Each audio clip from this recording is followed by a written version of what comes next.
Toronto Police Headquarters. Today, I'd like to introduce to you Chief Myron Demkiw, who will be updating us on the budget. Chief. Thanks for that. Good afternoon, everybody, and thank you for joining us here today. Obviously, I'm disappointed with today's announcement as it relates to the police budget. Since the beginning of this process, we've identified the need for operational funding to get more officers on the road. Since last year's budget, I've been clear that we need a multi-year capacity to hire to address our core service needs. We are now at a critical point in our history as a city and as a police service. I've been very, very clear. Without the $20 million increase to our budget that the Police Service Board approved, we will not be able to hire 4 classes of 90 police officers and essential civilian professionals this year. And any gain on our front line in 2024 is going to be wiped out in 2025 without the capacity to hire 4 classes of 90 police officers in 2024 this year. In fact, we will be moving backwards. While I appreciate our significant financial constraints, the city has grown exponentially. Calls for service are up 19% this year alone, and so is crime. Crime is up 18% this year. We are still trying to catch up from a hiring freeze in 2016 and 2017 and 4 0% budget increases in the last decade. Interrupting our ability to hire will impact us in 2025, 2026, and beyond, with an empty pipeline in our hiring stream to replace officers who are retiring. It's important to note, 25% of our officers can retire right now, and in 10 years, 60% of our officers can retire. As the Chief of Police, I will continue to remind city decision makers that losing $12.6 million from the board unanimously approved budget will have consequences for service delivery and service degradation. 90% of what we spend in policing is on people. And what we need right now, are more people. My command team will be looking at some very difficult choices to ensure we have enough officers available for emergency response. This may be the most significant budget conversation we've had in the city as it relates to public safety and our capacity to actually meet any reasonable expectations of our requirements by legislation.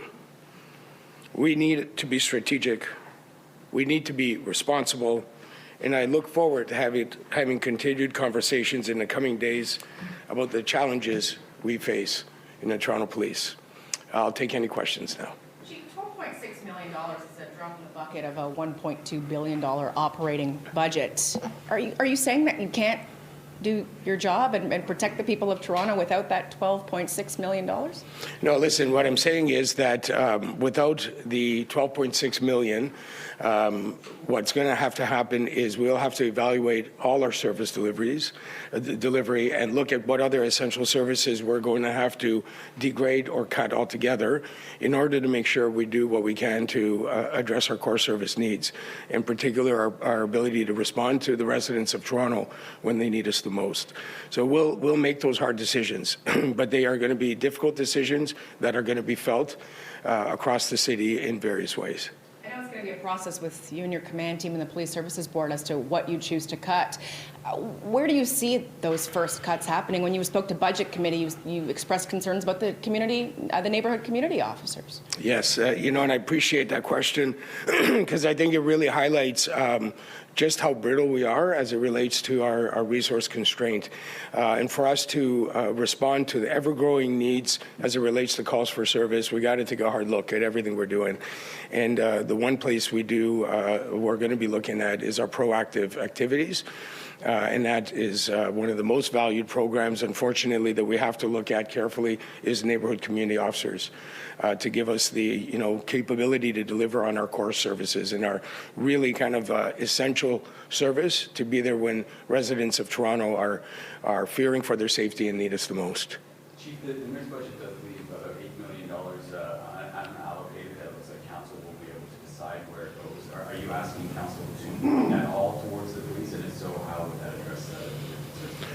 So, listen, I don't think it'd be right for the chief to parse out line by line every budget line that the city is considering. What I've been very, very clear is that on December 19th, after a lot of work with city staff, we got our budget request to the leanest it could be. And we requested of our Police Service Board approval for $20 million. Our Police Service Board, of course, includes city councillors and others, and that was unanimously approved. That $20 million represents the operational capacity I have as the chief to continue to hire to build back a heavily degraded capacity. So what I'm asking everyone to consider is the incredible risk that's being created. I've been very clear about that for many weeks now. And what I'd ask the city councillors to consider is to be informed about our service delivery in their wards and understand what our residents are saying everywhere I go. And I know councillors are hearing that.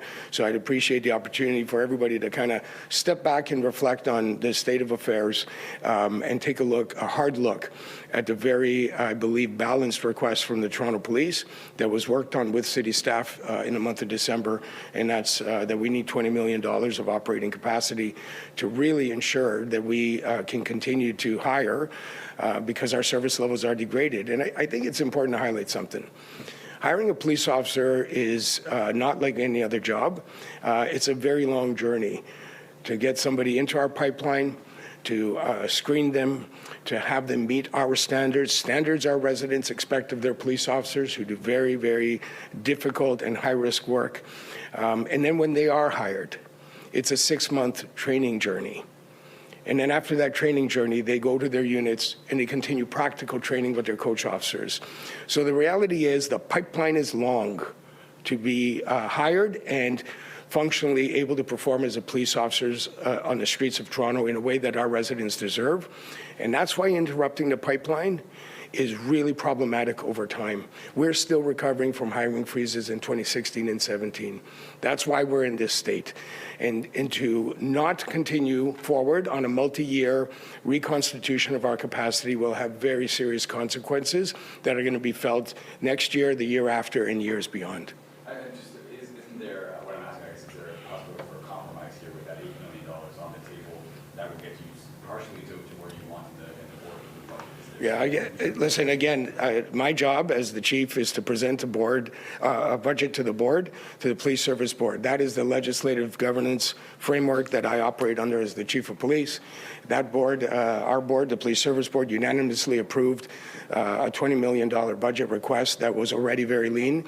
And, my role is to ensure that we understand the risks that are being created given the conversation in the city now. Chief, yesterday another jewelry store robbery at Yorkville Mall. This is 2 since December. I mean, first off, how concerning? What's going to be done to, when people go out shopping, doing their everyday duties? It seems that these criminals are just brazen attacks. What's going to be done, and then what's your thoughts? Well, listen, I think the jewelry store robbery and the reporting on it is really indicative of, the challenges we're facing as a city as it relates to people's sense of safety and security. Statistically, we examine these things very carefully, and we see there's a rise in crime, as I said, and violent crime particularly concerning. Robberies are a very serious concern, and the brazen nature of some of our robberies, this is about a jewelry store robbery, but we've seen the level of home invasions in the city are on the rise, and they're particularly concerning given the brazen nature of the violence of those criminals. So we have, done what we can to prioritize our resources to focus on that significant issues around crime. We've co-leading the provincial carjacking task force with our colleagues from the Ontario Provincial Police that sees police officers from across the GTA and indeed the province working together. We're working collaboratively with all our partners in prioritizing our very thin resources that are available the best way we can to deal with those priority public safety issues. Maybe just a correlation.